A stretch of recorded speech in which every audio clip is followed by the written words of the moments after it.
Eh bien salut à tous, aujourd'hui on se retrouve pour le traditionnel relevé de notes de cette année. Enfin quand je dis traditionnel on dirait que ça fait 10 ans que je fais ça, pas du tout, c'est la deuxième fois, en même temps c'est que ma troisième année d'études donc bon. Aujourd'hui on se retrouve pour voir si j'ai flop mon année, si je redouble, si je passe, avec quelle note, on voit ça tout de suite aujourd'hui et je vais vous dire un petit peu mon ressenti sur l'année que j'ai passée, ma première année de cycle ingénieur, voilà. C'est fini la prépa, là on passe vraiment à la formation ingénieur, mais ça veut pas forcément dire que c'était plus facile, loin de là. Alors pour refaire un petit topo, cette année je suis passé en troisième année à l'INSA de Rouen. Et donc l'année dernière, je vous avais dit que j'étais accepté dans ma spécialité génie énergétique, anciennement énergétique et propulsion, et cette année, c'était ma première année dans ce département. Alors j'avais pas mal d'attentes, comme vous avez pu le voir dans mes précédentes vidéos, ces attentes, elles se sont pas forcément confirmées, et surtout j'ai été un petit peu choc-barre du niveau, vraiment, ça rigolait zéro, genre vraiment, c'était la pire année de mes études entières, voire peut-être même de ma scolarité, vraiment c'était super dur, le rythme était intense, enfin, vraiment sur cette année,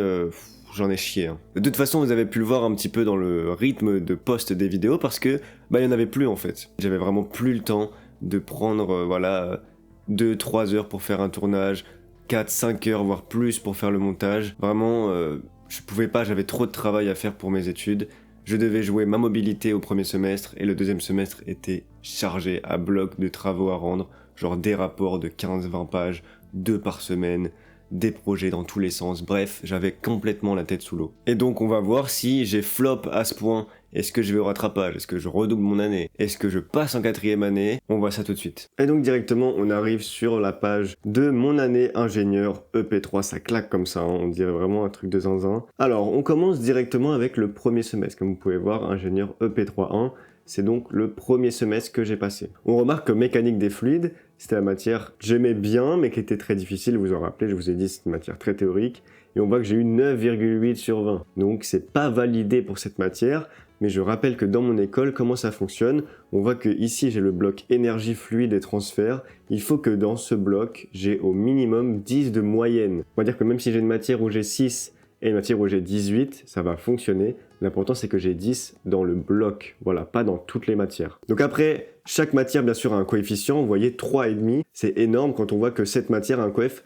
0,25, voilà, et donc moi je performe où? Là où c'est 0,25 bien sûr. Ensuite on passe à transfert thermique conductif, pareil, une matière où j'ai pas kiffé parce que je comprenais rien du tout à cette matière. Voilà, globalement encore 3,5, 11,5 c'est vraiment ok pour ce que j'avais sorti, franchement, c'est presque un miracle finalement que j'ai 11,5. Donc ça j'étais refait. Et thermodynamique, voilà une matière que j'aime bien. Coef 2,75.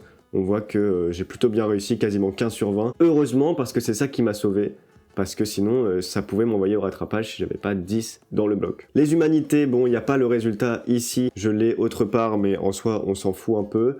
Parce que globalement les humanités c'est pas ce qui va nous pénaliser. Sauf mesdames et messieurs, gestion, stratégie et finance, une matière qu'on n'avait pas du tout eu auparavant. C'était en gros voilà de la finance, de la gestion d'entreprise, faire des comptes de résultats, etc. Je sais pas si ça en parle à quelques-uns. Mais nous on n'avait jamais fait ce truc et le prof vraiment il en fait qu'à sa tête, il a failli envoyer des gens au rattrapage alors que cette matière elle est pas fondamentale quoi pour un ingénieur. Donc voilà, globalement moi je crois que j'avais eu 15 en anglais, 18 en sport, je crois que j'avais eu 10 en gestion de stratégie finance et 16 ou 17 en espagnol, donc ça c'était plutôt validé. Et ensuite on a le bloc sciences pour l'ingénieur, donc là pareil ça a été un petit peu chaud. Heureusement que voilà j'ai tapé 14 en informatique, vraiment la matière que je performe d'habitude, non. Vraiment, je pensais que ça allait être la pire matière, et ça se retrouve être la matière où j'ai le plus réussi dans le bloc. Vraiment, ce semestre, je n'ai rien compris à ce qui m'est arrivé. Ingénierie électrique électronique, c'était une matière que j'ai beaucoup aimée, et pourtant j'ai eu que 10 sur 20, parce qu'avec le rythme des examens juste après Noël, je vous avoue que c'est la matière que j'ai le moins privilégié à réviser, et j'ai quand même eu 10 sur 20, on va dire, en y allant au talent, donc vraiment pas mal. Informatique, voilà, j'ai eu 14, comme vous pouvez le voir, coef 3,5, coef énorme, vraiment miracle, vraiment c'était un miracle, j'en revenais pas. Pour moi, j'allais au rattrapage à ce bloc, voilà. Pour moi, c'était sûr. Mathématiques, voilà, bon bah... Je suis pas très ouf en mathématiques, ça vous l'aviez aussi vu dans les résultats de STPI 2, donc dans ma deuxième année d'études. Voilà, j'avais flop le premier examen qui était facile, et du coup le deuxième examen, je me suis fait abattre. Donc là pareil, 9,4. Et enfin, méthode numérique pour ingénieur, où je m'en sors plutôt bien avec 10,19, sachant que le prof nous a abattus, vraiment. Sa moyenne de classe l'année dernière était de 18, là elle était de 8. Voilà, il sait pas faire entre deux, genre, il n'y a pas de raison, c'est soit 8, soit 18. Donc on va dire que moi, 10,2, ça va. Donc c'était ce fameux semestre qui comptait pour les mobilités. Vous vous doutez bien que j'ai pas tapé un semestre de zinzin, puisque voilà, vous voyez les notes. Au total, je crois que j'ai eu 12,2 de moyenne. Et vous verrez que ça aura un impact sur ma mobilité, parce que du coup, en fonction des notes qu'on a, on n'est pas forcément accepté dans toutes les écoles. Donc on verra dans la vidéo où je vais reveal là où je vais partir en mobilité. Où est-ce que je vais partir? Est-ce que c'était la destination que j'avais choisie? Est-ce que c'est une destination qui est cool, qui est safe? Bref, on voit ça dans une prochaine vidéo. Et là, on continue sur le deuxième semestre. Alors, deuxième semestre, voilà, on est sur le semestre où je vous ai dit où il y avait plein de trucs à rendre. Globalement, les matières étaient un peu plus simples. Et surtout, les profs étaient plus indulgents dans la manière de noter. Et puis surtout, il y avait moins de pression. Il n'y avait plus cette pression pour les mobilités. Donc, peut-être aussi pour ça que je l'ai trouvé un peu plus chill, en tout cas dans la manière des notes. Mais ça m'empêche pas de flop, voilà, toujours la mécanique des fluides. Alors que, mesdames et messieurs, j'avais réussi un examen, on va dire, intermédiaire, où j'avais eu 15,5. Et donc ça veut dire que à l'examen final, j'ai eu 6. 6, c'est pas beaucoup, hein. Donc 8,75, ça fait mal, vraiment. Je m'attendais pas à si peu de points. Heureusement que j'ai grave compensé avec d'autres trucs, genre approche énergétique de la combustion, voilà. C'était un truc que j'ai bien kiffé, ça c'était grave intéressant. Ensuite, bien sûr, dans la suite logique, transfert thermique convectif, dans la suite logique, j'ai toujours rien compris et c'était même encore pire. Heureusement, voilà, par quel miracle, j'ai eu encore 10,5. Le prof est trop sympa, le prof vraiment a du mal à nous faire comprendre les cours, mais par contre, il est trop sympa dans sa manière de noter. C'est comme si, on dirait, il savait. Il savait que sa matière, elle était un peu incompréhensible et que lui-même, il dit, bon, ok, je laisse. Ensuite, voilà, thermodynamique 2 dans la continuité que j'avais fait finalement au premier semestre. Pareil, très bonne note, je suis plutôt content de ça. 15,7, donc ça c'est vraiment pas mal. Et ensuite, travaux pratiques énergie fluide, c'est ce truc du chétan où on avait un rapport de 15 pages à faire toutes les semaines, à faire en 3 jours. Voilà, on était 2 à le faire, mais c'était quand même une charge de travail aberrante. Mais 17,5, ça régale, vraiment trop bien. Ensuite, en humanité, pareil, il manque des notes qui sont là, hein, mais qui sont pas mises. Bref, gestion de projet, bon ça c'était un petit peu useless, mais c'était sympa quand même. 16, voilà, très bonne note. Ensuite, contrôle de gestion approfondie. Et ça, du coup, c'est dans la suite logique de trucs de finance. Pareil, le prof adore faire comme il veut. Donc, il a décidé de nous enchaîner à l'examen en mettant que des trucs qu'on avait vus une seule fois, alors qu'on s'était entraîné sur un sujet 14 fois, c'est bon. Bref, on n'en parle plus, c'est pas grave. Anglais, pareil, je crois que j'avais eu 15. Ensuite, sport, 16,5. Espagnol, 15. Communication, je crois que j'avais eu un 18 ou un truc comme ça. Bref, là ça va en vrai. Et donc ensuite on passe au projet scientifique qui était à lui seul un bloc entier en fait. Et donc on peut voir que j'ai eu quasiment 20 sur 20 avec mon coéquipier. Voilà, avec mon camarade avec qui on faisait le projet. Franchement, au début j'étais pas du tout emballé, vraiment ça me chauffait pas. C'était du coding, c'était un petit peu de maths et tout. Enfin bref, pas des trucs que moi je kiffe. Et finalement, au fil du temps, j'ai bien kiffé le projet.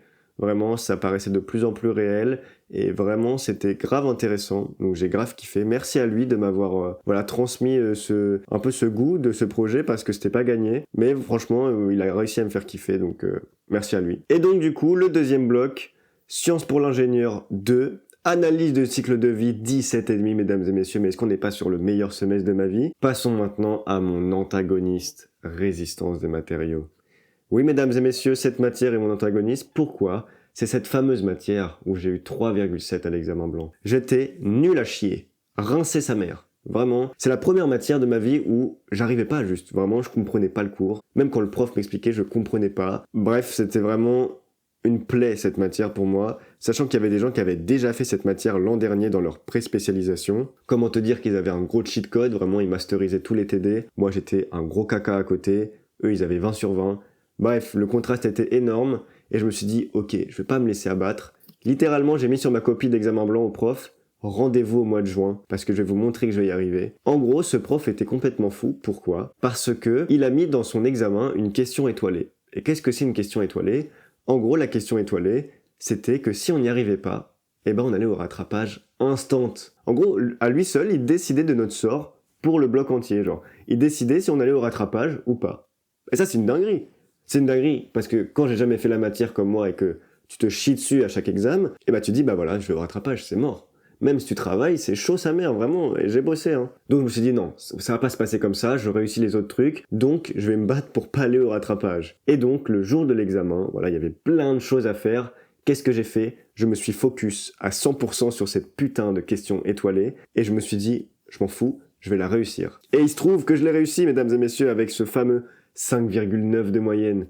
Oh là là, c'est la première fois que j'ai une moyenne si basse dans une matière. Heureusement que j'ai performé les autres trucs. Donc ça veut dire que j'ai réussi cette question, sachant que je n'ai fait que ça de l'examen, quasiment.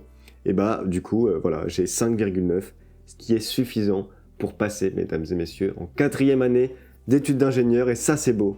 Ça, c'est plutôt cool, voilà. Donc pas de rattrapage. Et en fait, il se trouve que ce semestre, c'est quasiment un des meilleurs que j'ai fait. Ça clôture cette 3e année qui a été terrible, vraiment terrible pour moi cette année. C'était trop dur, c'était long, c'était chiant. Bref, c'était compliqué cette 3e année. Et j'espère vraiment que la suite va être meilleure. Parce qu'à chaque fois, je me dis que j'ai fait le plus dur. Là, il se trouve que j'enchaîne les années les plus dures. Donc j'espère vraiment être tranquille un jour et pouvoir kiffer mes études. Parce que j'avoue que pour l'instant, c'est plus une souffrance. Peut-être pas forcément une souffrance, mais un poids, vraiment. J'aimais pas aller à l'école là cette année. Vraiment, quand j'y allais le matin, je sais pas, ça me disait rien. Donc j'espère pouvoir changer ce truc dans ma tête à l'avenir. Et en tout cas, voilà, trop content de passer en 4e année. Donc on se retrouve en Master 1 l'année prochaine. Waouh! Ne sous-estimez jamais vos efforts dans vos études. Parfois on dirait juste que c'est des cours, mais c'est bien plus que ça. C'est apprendre à vivre d'une certaine manière, c'est être discipliné, y aller quand on n'a pas envie, faire de son mieux dans les examens. Bref, soyez fiers de vous et nous on se retrouve pour une prochaine vidéo.